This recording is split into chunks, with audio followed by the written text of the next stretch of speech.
पर जी किसी इंसान को अपने परिवार से मोह कब छोड़ देना चाहिए? जब से ज्ञान हो जाए। ऐसे कोई खेल खिलवाड़ है क्या कि मोह छूट जाएगा? बाबा जी बन जाने पर भी मोह नहीं छूटता, स्मृति रहती है। और राजा महाराज जी किसी इंसान को अपने परिवार से मोह कब छोड़ देना चाहिए? जब से ज्ञान हो जाए। ऐसे कोई खेल खिलवाड़ है क्या कि मोह छूट जाएगा? बाबा जी बन जाने पर भी मोह नहीं छूटता, स्मृति रहती है। और अगर सावधान न रहे तो बाबा जी बन करके भी हम मोह जनित कार्य करने लगते हैं। मोह छोड़ना कोई खेल तमाशा समझ रहे हो? मोह अगर छूट गया तो सब बात बन गई। वो अंधकार के कारण ही तो सारा खेल हो रहा है। तो हमें लगता है कि हम प्रेम करें, मोह न करें। प्रेम होता भगवान से। हम अपनी माँ में भगवान को देखें, पिता में भगवान को देखें, भाई में भगवान को देखें।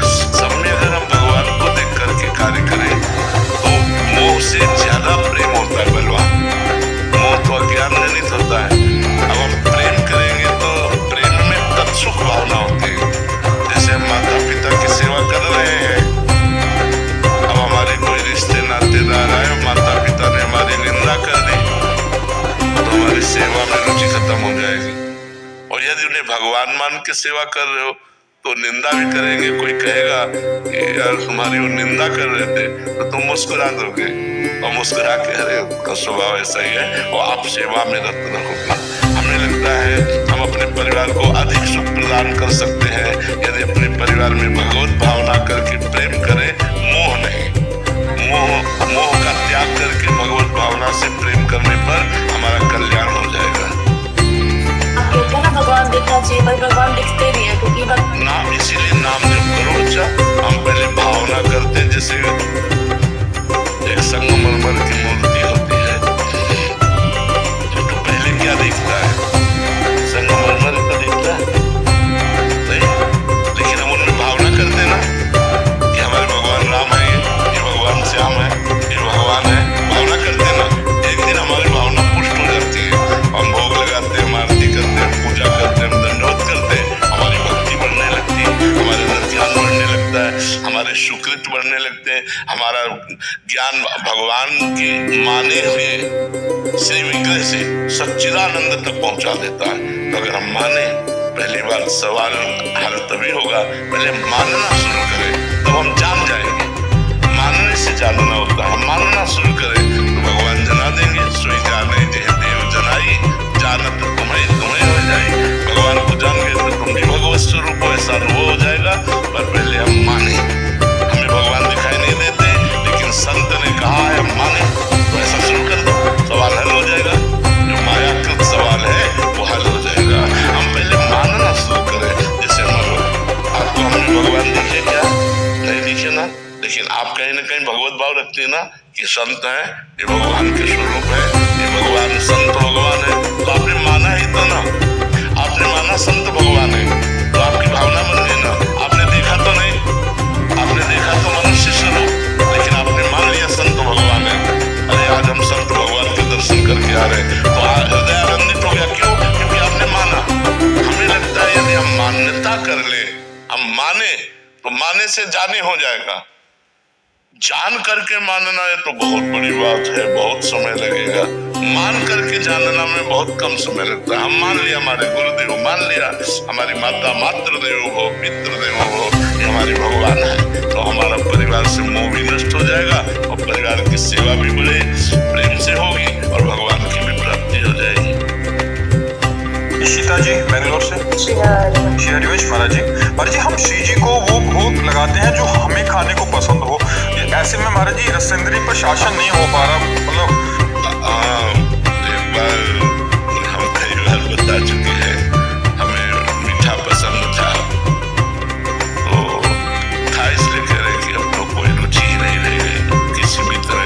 मतलब भोजन की भी रुचि नहीं है। समय से भोजन सामने प्राप्त हो जाता है, जो इच्छा हो जाता है। रुचि नहीं रह गई कि यार ये पाया जाए, ये खाया जाए, ऐसी कोई रुचि नहीं रह गई। पहले मीठा में बड़ी रुचि थी। तो परिक्रमा देखे राधा वल्लभ जी के, बिहारी जी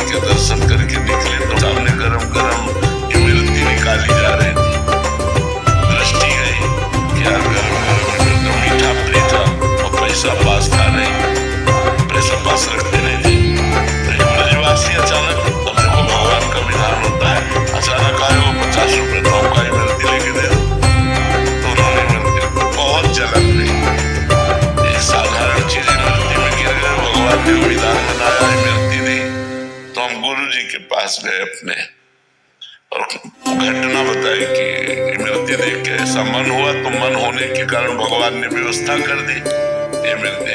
तो महाराज जी ऐसे तो मन बहुत परेशान कर देगा, तो महाराज जी के शब्द थे, जिस विषय में तुम्हारा राग हो भोग लगाओ और उसका किनका ले लो और बांट दो। और जैसे आपका मन है कि हलवा बहुत पसंद, बढ़िया हलवा बनाओ, भोग लगाओ, ठाकुर जी को पवाओ और थोड़ा किनका ले लो, बकाया बांट दो, कोई नहीं तो गाय को पवा दो, आप रोटी दाल पाओ, तो आपकी रसेंद्री कब्जे में हो जाएगी। अब ऐसे घर में ठाकुर जी विराजमान रोजमन आजिए आजिए आजिए आजिए, तो प्रभु का बहाना लेकर अपनी वासना का पोषण करता रहेगा। इसलिए उत्तम भोग लगाए मोर मरकत को सेवे, स्वामी हरदास जी उत्तम प्रकार का भोग लगाते ठाकुर जी को और मोर मरकत को बांट देते, और आप जो है चना पाते, एक मुट्ठी चना फुला देते, वही चना पाते और ठाकुर जी को 56 भोग लगा करके और सब मोर मरकट ब्रजवासी जन ऐसे बांट देते थे। तो ऐसा हम भी करें, अपने ठाकुर को अच्छा अच्छा भोग लगावे और एकत्रित करके, अगर कोई न मिले तो गाय आदि है उनको पवा देते हैं, हम रोटी दाल ऐसे साधारण भोजन पावे, जिससे नीरस भोजन होगा तो भजन आपका सरस होगा, और भोजन सरस होगा तो भजन नीरस होगा। ये पक्की बात है, पक्की बात है, आप इसको दिमाग में बैठा लीजिए। सूखी रोटी और दाल पाव भी देखो कैसा भजन होता है, और रसगुल्ला कचौड़ी और समोसा और ये वो भी देखो भजन कैसा होता है। संसार का चिंतन है, भजन नहीं होगा, तो रूखा सूखा खाने पर भजन होता है, बहुत अच्छे अच्छे पदार्थ पाने पर भजन नहीं होता है। नवनीत पांडे जी, महाराज जी कृपा करके बताइए कि जीवन में कौन सी बातें वास्तविक आवश्यकता है और कौन सी बातें हमारी आसक्ति है। यदि गृहस्थ हो तो एक अपनी पत्नी से ही केवल अनुराग रखे, वो भी समय समय ब्रह्मचर्य का अनुष्ठान करता रहे और भगवान नाम जप करता रहे, और प्रातः से सायं तक जो अपनी दिनचर्या है, उस दिनचर्या में जितना खाली समय मिले भगवान का नाम जप करे, और जो सांसारिक कार्य कर रहे हैं वो भगवान को समर्पित करे, और जीवन में हमको भगवत प्राप्ति करनी है ऐसा लक्ष्य बनावे, और कभी कभी 2-4 दिन की छुट्टी लेकर तीर्थ याटन करे।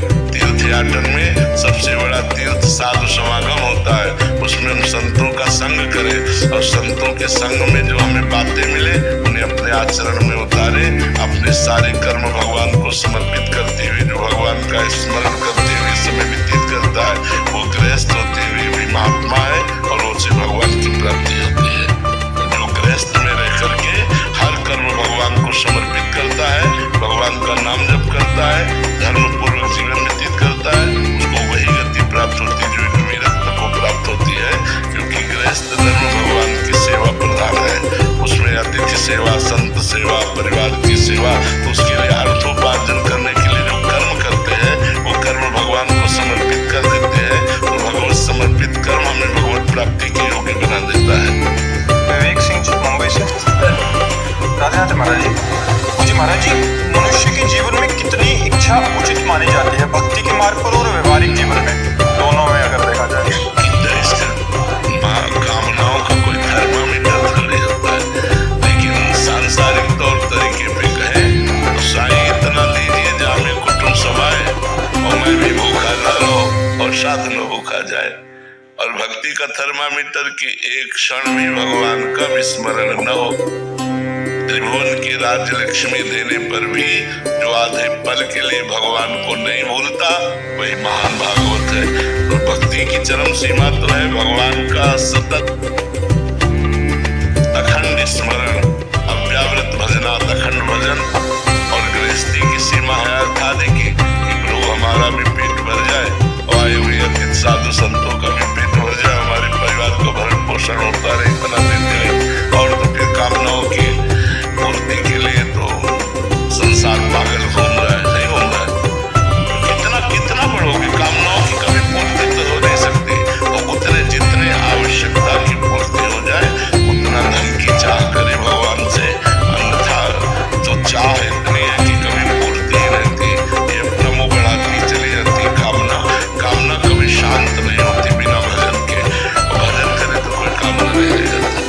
मार्ग में भी कामना आती है महाराज? हाँ, कामना आती क्यों नहीं। भक्ति मार्ग में कि हम ये कामना करते हैं कि हमसे निरंतर भजन हो, हम ये कामना करते हैं कि हमें जल्दी से भगवान का साक्षात्कार हो, हम ये कामना करते हैं कि हमारे अंदर से काम क्रोध लोभ मोह मद मत्सर नष्ट हो जाए, हम ये कामना करते हैं कि हमारे गुरु हमसे प्रसन्न रहे, हम ये कामना करते हैं कि गुरु की आज्ञा के अनुसार हमारा जीवन हो। ये तो आशा है ही, ये तो कामना है ही। राजेश कुमार जी, सोनीपत से। राधे राधे महाराज जी। महाराज जी, मैं स्कूल में प्रधानाचार्य के पद पर कार्यरत हूँ। महाराज जी, आजकल बच्चों का झुकाव बुराई की तरफ बहुत ज्यादा हो गया, जिसके कारण अवसाद व तनाव की गर्त में वो गिर रहे हैं महाराज जी। महाराज जी, ऐसे में मतलब हमारा बहुत इस बात से हम भी पीड़ित है कि हमारी जो नई पीढ़ी है वो व्यसन और व्यभिचार की तरफ ज्यादा बढ़ रही है। दो बातें अधिकता पाई जाती है, और ये दो बातें जहाँ होती है वो सब कुछ नष्ट कर देती है। स्वभाव अपवित्र हो जाता है, विनय नहीं रह जाता, वाणी और चेष्टाएं अभद्रता से युक्त हो जाती है, मनमानी आचरण करने का खुला द्वार है व्यसन और व्यभिचार। तो ये नई पीढ़ी में बहुत जोर से वायरस की तरह फैल रहा है, क्योंकि मोबाइल है और गंदे बच्चों का संग है और बाहरी देशों की नकल है। जो पाश्चात्य देश हैं बाहरी, उनमें तो भोग प्रधानता है, तो पहनावा ओढ़ावा बातचीत भोग विलासिता वो सब मोबाइल में है। आप बैठे बैठे सर्च कर लो, कहीं का भी कुछ भी देख सकते हो। तो जो गृहस्थ धर्म की क्रियाएं हैं वो जब सयाने लोग होते थे तब उनकी मानसिकता में उनका प्रवेश होता था। अब नवजात बच्चे जो है उनको खेलने के लिए मोबाइल दे दिया जाता है, तो जैसे जैसे वो बड़े हो जाते हैं फिर वो मोबाइल में बहुत प्रवीण हो जाते हैं, उसी में आसक्त हो जाते हैं। तो हर गंदी बात मोबाइल से सीखने के लिए तो बहुत सद्गुण भी है मोबाइल में। मोबाइल सुनकर ही आए हो आप लोग, मोबाइल से सुन के तो आए वृंदावन एकांतिक में, और मोबाइल सुनकर नए बच्चे गलत आचरणों में जा रहे हैं और संग भी गलत हो रहा है। एक बच्चा गलत होगा तो 50 को गलत कर देगा। तो ये जो माता पिता की अवहेलना और गुरुजनों के वचनों को ना मानना, ये ज्यादा पतन में ले जा रहा है। अगर हम अपने टीचर की, अपने शिक्षक की बात पर ध्यान दें, अपने माता पिता की बात पर ध्यान दें, तो हमारा जीवन उज्जवल होने लगे। लेकिन न तो कोई गुरुजनों की बात पर ध्यान देता है। अच्छा, शास्त्र स्वाध्याय का कहीं कोई संयोग नहीं, रुचि नहीं रह गई शास्त्र स्वाध्याय की। टेलीविजन और ये मोबाइल ने शास्त्र स्वाध्याय की तो बातें ही हटा दी एक तरह से, कि कोई बैठ करके रामायण को, भागवत को, गीता को अध्ययन करे, ऐसा तो बहुत कठिन हो गया।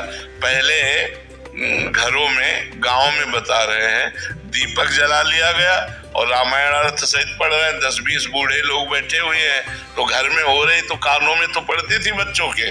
अब वो सब बातें, पूजा हो रही, आरती हो रही, भगवान नाम कीर्तन हो रहा है। गांव का एक बढ़िया माहौल था, वहाँ सांसारिकता नहीं थी तो भागवतिकता भी थी। तो अब जो है जब समय मिला तो मोबाइल और टीवी, अब रामायण भागवत ग्रंथों का स्वाध्याय नहीं। तो आधुनिकता की पढ़ाई में इतनी क्षमता नहीं कि इंद्रियों का सुधार कर सके। आध्यात्मिकता के बिना मन और इंद्रियों पर काबू नहीं पाया जा सकता। आधुनिकता इतनी बढ़ती जा रही कि आध्यात्मिकता को मतलब, हाँ, एक अगर कोई आध्यात्मिकता में चलना चाहे ना तो वो बच्चे उनका उपहास कर देंगे। भाई गर्लफ्रेंड ना बनाए, बॉयफ्रेंड ना बनाए, ठीक से चले, कोई नशा न करे और अपना नियम पूर्वक दिनचर्या करे, माता पिता विनम्रता, तो उसको लोग उपहास करेंगे, उसकी अवहेलना करेंगे, तो उसको एक मतलब अलग ढंग से देखते हैं, उपहास करते हैं, तो फिर उसको भी आना पड़ता है उसी रंग में। तो नए बच्चों में ये दो चीजें जो बढ़ रही हैं, व्यसन, नशा और व्यभिचार, ये बहुत मतलब दुख का विषय है, क्योंकि ये अवस्था उन्नति के लिए है। अगर इस अवस्था में ध्यान देकर पढ़ें तो ग्रेजुएट पदों में पहुंचे, हमारे भारत की सेवा करें। अच्छा, जो विलासिता का समय है वो 20 के बाद है, 20-25 हमारे शास्त्रों में रखा गया है। पहला ब्रह्मचर्य, दूसरा गृहस्थ, तीसरा वानप्रस्थ और चौथा सन्यास। 100 वर्ष की आयु में ये 4